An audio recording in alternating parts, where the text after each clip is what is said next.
Hi, this is John from NETGEAR here at ISE 2020, our last year in Amsterdam, and we're out talking to our partners, one of which is Jeremy with Megapixel. Jeremy, what's new and cool here? Hey there, Jeremy from Megapixel. We are showing in the European market for the first time an LED processor that is 8K capable, 8K in, 8K out, and we're partnered with NETGEAR to do fiber distribution to the screens.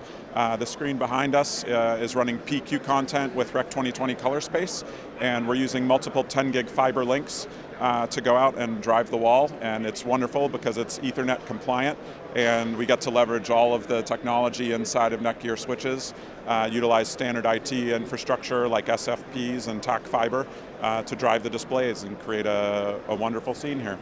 And for more information, where do they find more information? Anybody can go to megapixelvr.com and learn more. We have information about the processing, about the LED displays that we drive, and the NETGEAR equipment that we use.